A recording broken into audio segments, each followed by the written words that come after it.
Here we are, back into the start of game number 2, match 2 of group, I guess, what, group AB? Whatever, whatever. The first semifinal of the day. Right, yeah, we're back here in the group, and we see actually, hold on, yeah, Chuck is trying to go for some warrior hunters, I guess. Yeah, he's trying to look for those 3 warriors and probably 3 hunters in the beginning. That's really where you want to start, especially on level 4, where you can have 4 units in place, so you can have 1 tank and that extra flat damage. Yeah, guys, and before we jump too far into this, we have a little video to show. I heard it's Joel. I don't know if they mean you. Me? I don't know. We're about to find out. Let's take a look. I think that the players today should think about their early game very specifically, because since the metagame has become a little bit more aggressive in this tournament than before, where you don't go to the late game in the same way, it's really important to have the early game under your control. And that means either you have to go for something strong. You have the goblins, of course, with their synergy, and all of the 2 stars, as well as the warrior start. And if you get a good early game start, you can definitely think about going aggressive for winning a good amount of win streaks early. And if you don't get that, you can definitely go into a losing streak situation. But if you do, you need something to transition to early. And you can't think of the very late game right away. Do you agree? Yeah. Yeah, that sounds good. This is a smart person. No, yes, but also, did the first round, I guess, follow your expectations onto that? Or do you want to adjust any of that going into this game after what you learned? No, this sounds great. It's pretty straight on, nothing different. All right, great. Well, one thing we did also see was that Shredded apparently wasn't able to find a single item from the first 3 rounds, and that has got to be gutting. Items are not the main focus of this game when you make a team composition. However, it can make a change on what you decide to go or not. With 0 items, like, what can he go? Yeah, it's a little tough, for sure. I don't actually know, because Mages kind of needs a Magicka crystal. Yeah. So maybe you can go into Mages and hope you get that from the Stone Spirits or the Wolves. That could be something you could go for. Otherwise, other unit composition is a little harder, because Glacier Knights, for example, needs a big portion of items to actually go into the late game. So yeah, it's going to be tough, actually. Yeah, I don't know. Now, it's tough. To be fair, it's a best of 4. You just need to be top 4 to make it to the grand finals. So you don't have to win every single game. And in fact, Shredded was able to make his way into the semifinals going a little bit under the radar, it seems, from his first group. So if there's any player that I could trust to be able to make it work to advance with such a really bad item roll, it is that player. Right. Yeah, Shredded has really impressed me. He's one of the underdogs, really, of this tournament, being one of the content creators that was invited in. But yeah, he's been proven to do just fine. Very, very nice. Yeah, I mean, he is definitely a very, very good player. Looking at the level 5s on round 6, it's actually fewer than last time. It's only 2 right now.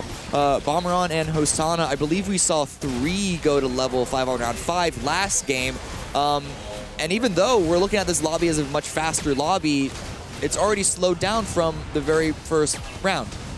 Yeah, it has. And we could see Bomberon, for example, leveling because he did find a 3rd assassin for his triple assassin with his Goblin Star. So he's thinking, if I start winning now, because I'm probably going to win if I level up, I'll keep it for a long time because I have 2 really strong synergies for the early game. While other players might not have found an extra unit that was worth to level up for, really. That's always fair. That's always true. A couple of goblins across the board, but not necessarily as many as we saw the very first round. Right now, we're looking at a warrior composition with a bunny assassin. Oh, no, it's actually going to be a Gersis thrown in onto that to allow the swordsman and the abyssal guard to really deal their nice little auto attack damages. Yeah, for sure. And this is just like last round. With Bomberon, we could see a reason that it was worth it to level up. We saw him find into a Gersis unit with his heavy physical comp, and it just made sense to pour another level in there, save a bit of health, maybe start a win streak if you're lucky. Yeah, then that seems to be what he wants to do. He did lose the previous round, got dropped down to 96 HP, but wants to get onto that win streak sooner rather than later, because there's going to be a point that starting a win streak is way too late, and that's going to be in the next round or so. But this fight is a little close, but he's going to be able to win, and we'll see if he can't turn this into a win streak later on. Yeah, I did play against Jinso here. He's only level 4, so that's already going to be an upside. But he did have that aggressive debuff on his opponents, which kind of nullifies the warrior buff. So a really good matchup for him to play against another heavy physical team. Chuck right now, open forting with the Fortune Teller. The modified open fort because he is still buying units. I'm a little surprised that he has goblin units because when you open fort, you usually come into play by the time goblins are pointless. But either way, it's not exactly affecting with his money right now, so no, you're not pressured to sell it. Right. You said a bit of it there that it doesn't really matter right now. You can definitely see him sell it once he's close to another interest point. But I think the other reason why he could be holding them is that if he get a few goblin upgrades, it's going to be easier to him to finish the creep round. But it's not, yeah, that's fair, that is true. The creep rounds are still important, but he is not the only player open forting. Azu is open forting without the Fortune Teller. But still, 2 open forters it's kind of rough because Chuck, he does have the Fortune Teller to diminish the damage, but it does mean that if he goes up against Azu, that streak is going to be broken. And in fact, I think he is only just now starting his streak because he's only on 1 loss streak. Shake and Azu, both with 5. Yeah, it does seem indeed like Chuck is actually kind of punishing the other loose streakers. I guess they're not punished yet, but they will be punished in case, for example, Jake plays against Chuck here, because I do think Jake has a fair bit more units than Chuck. Basically, what you do by keeping fewer units on the board is that you make it so for the other loose streakers that when they play against you, that they get the win and then they lose their win streak. If you have a look at Jake here, he does have 4 units in play, even though he does have that loose streak. It sucks because you're not able to guarantee a streak either way, but it is better than trying to fight open forting because, well... You can look at it this way. Chuck, which only has a priest in play, he limits his life loss, but he also limits the chance that he will play against a player that he will win against. He only has 1 player that he will win against, which is, I believe it was Aussie, who was completely open for it. While Jake is on another level that he wants to save even more life by having more units, but it's a little bit more risky, but it's a bit of a risk that he gets to play against the bottom open forters. But if he doesn't, he's going to retain more life, so it's a little bit of an interesting dynamic there between the 3 of them. Chuck is playing units right now just for the creep round. I don't think he's going to keep him out on the board, but he has a nice couple of upgrades on a few of his units, and it looks like he may be lose streaking into Glacial Knights, which does seem to be the meta right now if you are going to lose streak. Glacial Knights seems to be the most reliable composition to kind of transition into. We gotta look at the items, see what anyone's picked up, see if we can't find anything really big or great. We see 1 Ferocious Mask. Yeah. But nothing, a lot of Vampire Masks too across the board with very few sticks to make those Ferocious Masks. Yeah, Dracula Mask without any sticks is a little unfortunate. You can make the Puppet Mask now. Yeah, I mean, the life steal is alright, it's not gonna hurt anyone. Yeah, Puppet Mask is great though. Like, at least there is one more way now that you can build Dracula Mask from or combine it with. Now that Shredded actually didn't get a Magicka Crystal from this round, he should be a little bit afraid about going into Minions, and we can see him going into Hunters instead. Hunter Warrior, it's not the best late game, but it's a reliable mid game, I would say. And if he's able to play it well, manage his economy, he could guarantee himself a nice top 4 or top 3 finish, even if he won't be able to win the game. And that's a sign of a good player. You're not going to be able to win every single game, especially when you're in a lobby as stacked as this. So it's about understanding how far you can push it each and every round. Exactly, yeah. You got to make most of what you get, basically. And if you do, it's going to be enough. Yeah, Shredded. Yeah, interesting position here. I want to look at Hosanna. He's been keeping his... I think he's been streaking for a while. Let's have a look. Yeah, he's a 6-round win streak so far. It's a little bit of everything here. Starting to get into Beast Warriors. Has 4 Beasts in play already. So let's have a look and see if he has a Magicka Crystal on that Poisonous Worm. So that would be definitely much better comp if he indeed have that.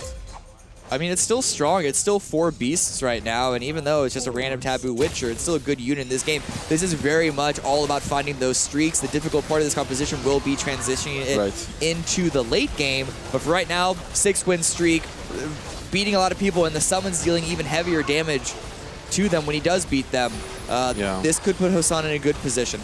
Yeah, Tabu Witcher also being super nice against those shields, though. Double demons on the other side. Ooh, this is a little close. Azu with the nice Knight Shield as well as the Fallen Witcher leading up afterwards is going to break Hosanna's streak. And Azu's not even one of the top streaking players. He was open forting, and it seems that he broke his open fort and even able to win his own match because of it, going into his own Glacial Knight Witcher build? I guess, yeah, I guess this is just a demon build. It's not even Glacial, it's just a Night Witcher. Right. I guess. He's not committed to the Witcher right now. He could sell all of those Witcher units and get a full return on investment. It's just the way for him to break his loss streak because as we've seen, people who commit onto the loss streak for too long, they're way too low on health to be able to have a reasonable chance at coming back into this game. Right. Yeah, for sure. If you can conserve his life total from here and continue in his win streak, that's fantastic. However, the later you lose your lose streak, there's going to be a higher chance that when you start winning, you're going to keep your win streak longer, because that means you have saved more money from your lose streak because you've kept it for multiple rounds, which means you have a bigger bank to work with when you're going to turn around. But this is excellent if he's managing to keep it anyways. And his army is really strong right now. Like a couple of Hell Knights, very powerful unit. Also Fallen Witcher, really powerful in the beginning of the game, especially with that Taboo Witcher.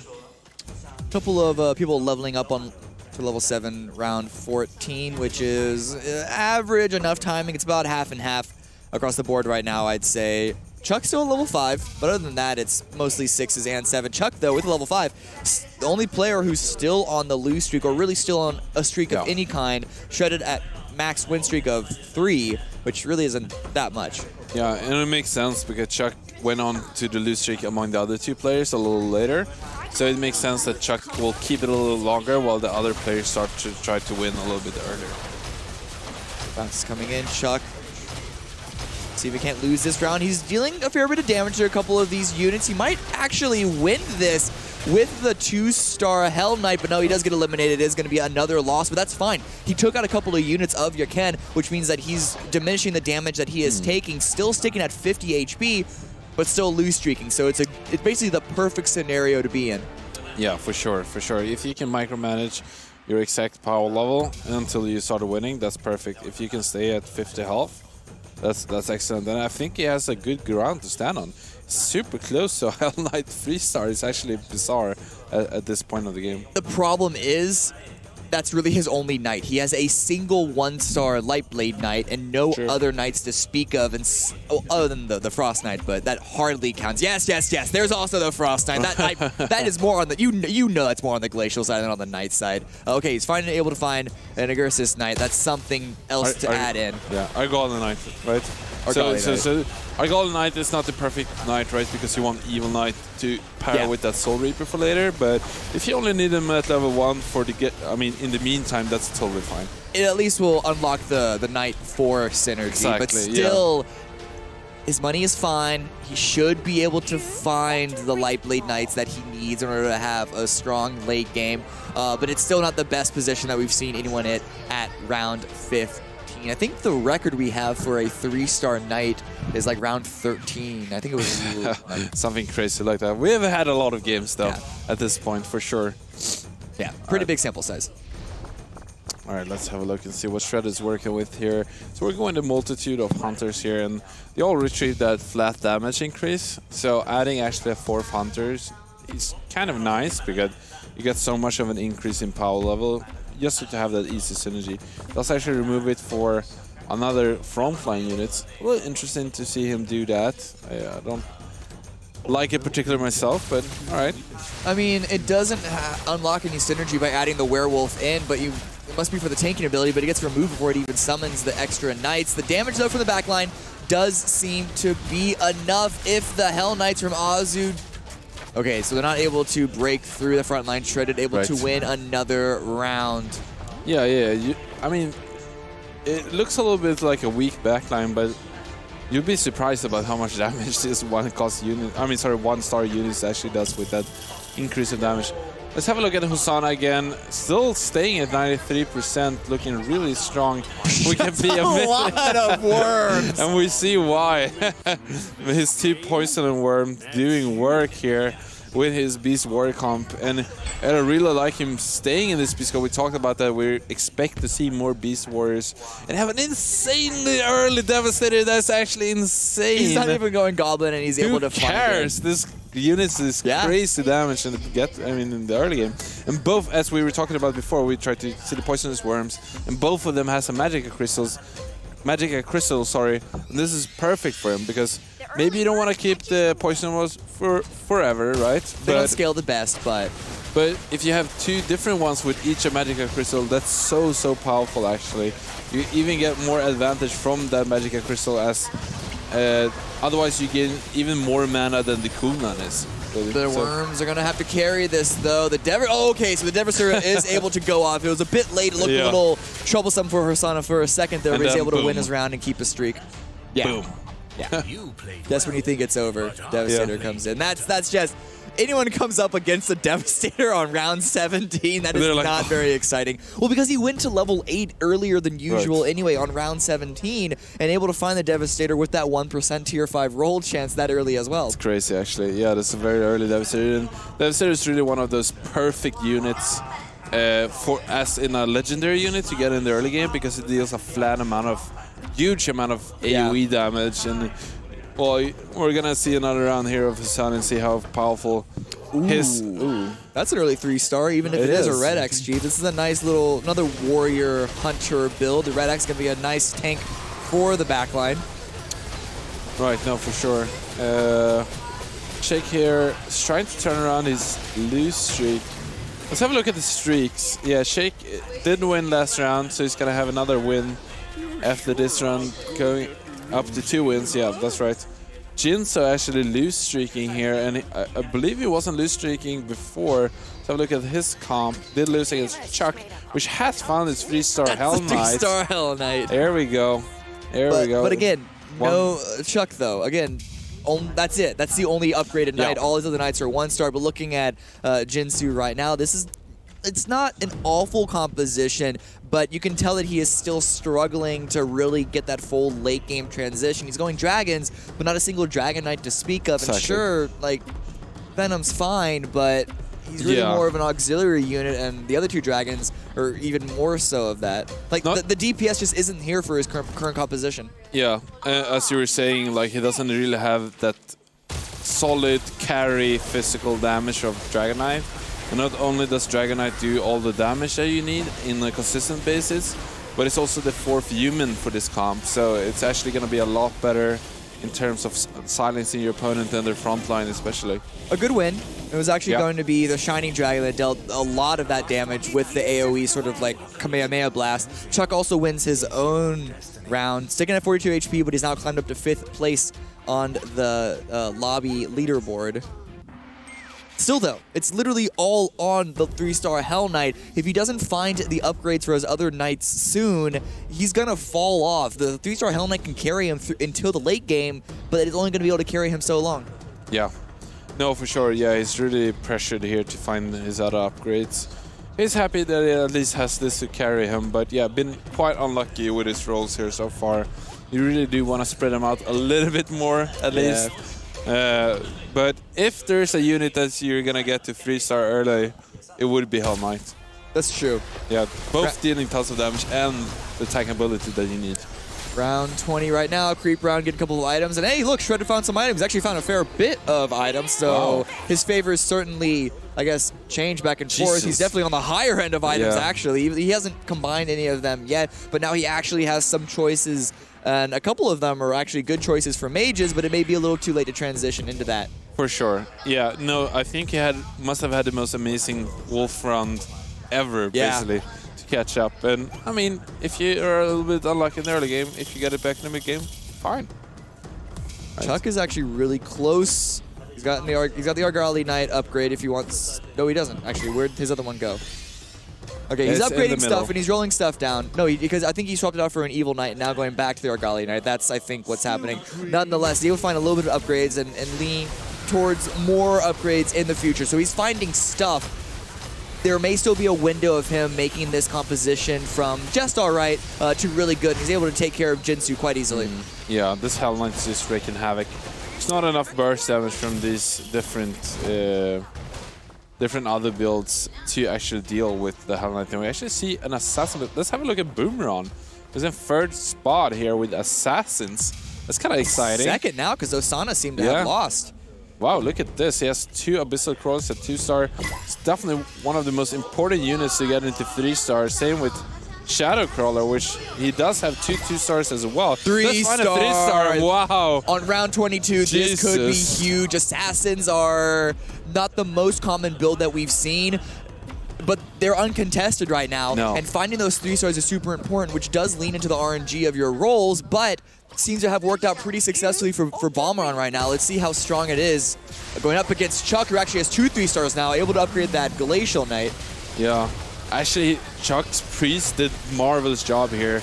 It was able to get off his shield as everyone was targeting it, so it did protect against a ton of damage. Otherwise, Chuck would be in trouble here. But it does indeed defeat Balmaron. And as we were saying, this is not one of the more like sought after strategies, and since there's also really no other feather players in this lobby, he does get that Shadow Crawler 3-star and is about to get Abyssal Crawler into 3-star, and those are the 2 most important units to get the 3-stars for assassins. I think that last round also shows the reason why so many players like to do this corner pocket strategy. The assassins, it was really difficult for them to get to that back line, and with so few tanks to really kind of block the damage towards the assassins on an assassin build, they got deleted very, very quickly. But Shredded right now, getting a couple of good upgrades, has a nice 2-star Pirate Captain to work with this Hunter Warrior build going on. It's not even a full Warrior, I guess, because it's only 2 of them, not even a single level synergy, but no, it's a Hunter build. That's the important part. He's got some good Hunter upgrades, as well as some good frontline tanks. Ghost Ship comes out actually from Jinsu. A lot of damage towards Shredder. He's going to take a lot of health off of this fight. I think what Shredder's really looking for here is upgrade the Werewolf. That would kind of make his setup kind of perfect. It would finish his Warrior frontline. It would also turn on the Beast buff, increasing the physical damage for his entire team, and maybe removing one of those 2 Agarsis Rangers that he's playing with currently. Chuck right now found a couple of upgrades. Yes, he has the Evil Knight 2-star, has the Lightblade Knight 2-star. Unfortunately, only the 3 Lightblade Knights. Still has a while to get those 3-star, but this is at least finally a manageable composition. The Venomancer being there for the Warlock bonus is obviously not the greatest either. You do want to go for the Soul Reaper because of the Agarsis. Right, yeah, Venomancer is like working fine in the meantime. It basically its spell does the same thing as the Agarsis bonus, but it only does so in a certain area, and it's only for a short period of... And it's only once you get it off, not from the beginning of the fight. And it's only for a duration of time. It doesn't even have to be online for the entirety of the round. But it does seem like his round is finished fast enough for it to stay on board. Actually, surprisingly enough, it's the 3-star Glacial Knight that's top fragging from that fight, even beating out the 3-star Hell Knight. Right. Yeah. I mean, he's also able to find the Soul Reaper. That's a good pickup. But looking back over in a Shake, who has 20 HP, he was able to win his previous round against Ken, who's also one of the lower strength players here. But Doom 2-star, that's going to be a good pickup. Has a nice Soul Reaper. This is not an awful composition. It's just not one of the ones that you routinely see win games, but hopefully it's enough for him to extend his lead and try and climb up from the bottom and not go out so early. Yeah, no, for sure. I think Shake's going to make a move here if we're going to stay on him on round 26 to try to move for that Dwarf Sniper 3-star. I think that's his best way to kind of come back into this game. Also, if he could find a 2-star Siren, did he have that? That would definitely increase his chances to go further into this match. Yeah, he does not have the Siren yet, so I think we're going to see him go up to 9 here. Then we're going to see him roll down and hope to find Siren. Does find a Siren immediately. You are a soothsayer, my friend. You're calling out everything perfectly, able to slot in the Pirate Captain Who did he remove for that? Perfect. I think it was the... He went up to 9 also. He went up to 9, but he swapped someone out because he threw in 2 units. That's rolled down. Oh, That's it was the level 1 Rin Ranger, that's why. Right. So that's definitely one that you can get rid of if you're trying to replace it Yeah. with the Siren. Yeah, it does make sense for sure. Does also have 2 Magicka crystals that we saw for that Siren, so super nice for Jake there. And only found 1 Dwarf Sniper, unfortunately, to get that into 3-star, but I think he has a good chance to stay alive until he finds a 3-star Dwarf Sniper And he's a on his way. 2-star Siren. That's the important part. Looking at Hosanna right now, though, he's able to make quick work of Yaken, able to win his round. I think Hosanna was on a pretty big lose streak up until now. Down to 34 HP and also 3 gold, but his composition, at least from the fight that we just saw, looks strong enough. He's doing his own warrior beast with a little bit of hunter, literally 1 hunter. So That's it's a just the Rogue Siren, Guard I take too. that back. Rogue Guard. Sorry, I had to stop you there, but that's a Rogue Guard 2-star. Whoa. I didn't see it because I rarely ever see it. Rogue Guard is actually one of the most uncommon characters here. For but sure. Do you agree with the Rogue Guard being thrown in? Yeah, sure. I mean, if you get into 2-star, it's a very powerful unit. It's just that it doesn't fit in a ton of comps. But if that's one of your 6 warriors, why not? Yeah. All right. Yeah. Makes sense. No, it's a very strong, as you said, Hosanna's had a lose streak for a while. This is our Beast Warrior player that we saw was leading the pack in the beginning. And he was starting to fall off a little bit. And now he's kind of rolled down now that he lost a few games. And by rolling down on level 9 with the early lead that he got from his Poisonous Worms and his 4 Beast, we've actually seen him pick up a ton of really powerful units like that Siren 2, Rogue Guard 2, etc. Azu looked to be holding on for a quick second, but unfortunately that Glacial Knight wasn't going to last. But Shake does go down to Chuck. Chuck, once again, the current leader. It took him a couple of rounds to get there, but he is back there on the top. The Ken, though, down to 2 HP, leveling up to 9. What unit is he going to put in, though? Let's see. What is... Yeah, so he does have 9 units in play right now. He has kind of all of his synergies finished. He has the 2 Warlocks, 2 Eggers, 3 Warriors, 3 Hunters, 2 Warlocks, and 2 Marines, even. And one Dwarf. It's a little bit of a little bit of a smorgasbord as far as composition is concerned, and that may be one of the reasons why it's not super successful, why he's at risk of going out. The Ghost Ship from the Pirate Captain coming out gets a good stun, but the damage just does not seem to be there. In fact, it's a counter stun from the side of Hosanna as well. It's on a knife's edge, but Yaken seems to be losing more units, and it looks like the 3-star Tusk from Hosanna is enough to remove Yaken in 7th place. Yeah, actually, if we take up the tab here and see the stats, I think Chuck has had a win streak for a long time, and I think he's the only player to be a Knight player in this game. So I think he's in an insane position.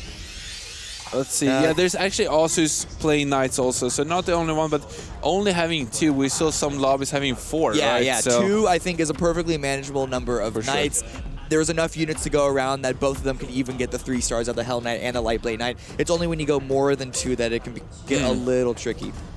Yeah, we look at Boomerang here, our Assassin player, one of our very few Assassin players in all of these games so far, playing as one of his toughest matchups in that Beast Warrior setup that has a ton of extra armor, and this Siren actually goes off here, which is a huge detriment for Assassins. This is huge. Bomber may actually be going down because of how many units are still alive on the side of Hosanna. The Assassins just didn't do enough damage, and honestly, the tanks didn't really tank anything because everyone was targeting the Assassins. Yeah.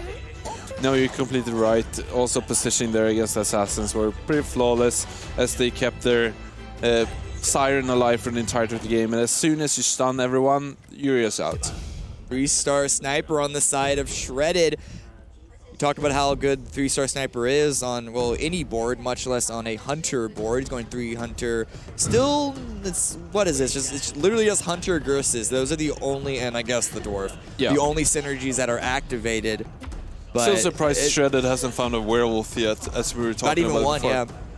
Yeah, I would have loved to have that instead of one of the God of Wars. It would have completed 3 synergies. It would have completed Warriors, Humans, and Beasts. Yeah. Which is crazy, actually. Yeah, we'll see if he's able to find one after this creep round. Round 30, good couple of items. Can we see how many items there are on the Dwarf Sniper? I want to see how stacked this carry is. Okay, it's not the worst, but Yeah. it's not the best. Got a couple items spread around. No big items just yet, though. Okay, on the Siren, this is good. Ooh, Oh, yeah. there it is, there it is. We get the Refresher Orb on the Siren, and that alone could be huge. With the God of War, with the Razorback, with the Siren, double ultimate, that should stall the game out enough for the Door Sniper alone to carry. For sure. Yeah. And also, these are the kind of the most important items for Dwarf Sniper is the attack speed items. Dwarf Sniper doesn't have the fastest attack speed in the game and kind of high damage, so as long as you increase his attack speed, he's gonna deal tons and tons of damage for sure. Actually, even looking at the damage chart, it's already doing a huge amount. The Siren, though, wasn't able to ult. And actually gets stunned before she's able to ult, but the ult does come in. This might be enough time, but the 3-star Knights on the side of Azu able to find the Light Blade Knight at some point. It's too much damage, too much tankiness, and Shredded is going to take a bit of health here, still in second place. Jinsu, Hosanna, and Azu, of course, are the ones that are in the closest risk of being eliminated. Right, yeah, Shredder's really looking for that 3-star. Oh, wow. Hard up to Rask on the level 2 Rogue Guard. It's rare Jesus. sight to see.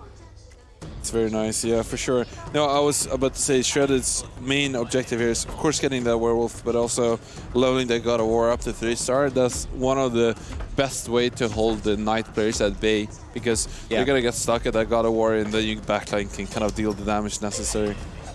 I think Azu lost his own round, though, against Jinsu previously. But Hosanna now defending against Shredded. A little bit of a positioning change on both parties. I don't know who's currently coming out on top, but the Ghost Ship does come in, the Werewolf transformation as well, but immediately removed. And I think Shredded's line is holding hard. Siren ult from Hosanna stalls it for a quick second, but not enough DPS. Not even the level 2 Rogue Guard can break through the front line. Yeah, those two God of Wars were just too strong there against Actually the Beast eliminated. Wars. Azu and Hosanna both eliminated within seconds of each other, and now we're down to 3. Oh, and we look at Jinsu here, our Mage Dragon player, actually finding God of War and Dragon Knight 2 here, also Sword Shaman 2. Looking really strong. Winter Share Opera then 3-star. So, yeah. An interesting unit to bother 3-starring, but I mean, if you have the opportunity, you might as well go for it. There's not a single unit that gets worse when you upgrade them. No, for sure not. I like that he's keeping his 1-star defector here. The Black Dragon King is going to come in soon, and if you combine it with the Storm Shaman, you actually get an instant Hex against the dragon. So. Fair point. It's not necessary to beat the unit, but might as well, right? Right, yeah. Although, when you're playing mages, it can be a little bit harder to finish that. You want every single bonus that you can get. Shredded, though, going to be taking a little bit of damage here from Chuck, because Chuck's what is this? Glacial? He actually gets taken out. That's huge. Shredded goes out in 3rd place. That 3-star Dwarf Sniper isn't going to do enough. But Chuck, though, is going a Knight build with the Dragon Knight. That's not usually a unit that you see thrown in onto this composition, but now he's got 6 Knight. He's got all 6 right now. Argali Knight, only a 1-star. Yeah, this is actually excellent play by Chuck, seeing what he's going to face in the finals. When you have 6 Knights, those shields become so much stronger against the eventual burst damage of the Mage player. This is actually so smart in the finals, be able to deal with that. So I think Chuck has a really good chance here to just win this exact round, not letting Jinso go into the next creep round even. Taking a bit of damage, and the Dragon Knight's taking a bit of damage themselves before they can transform, but it looks like he is able to break through Jinsu's army. Yeah, Jinsu's out here for sure. Yeah, there's that. We saw how easy it was for Chuck to beat Jinsu on his own board. Of course, it's going to be the same on the other side. So Chuck is going to win round 2. He got 2nd. Is able to keep it this time around, take the victory.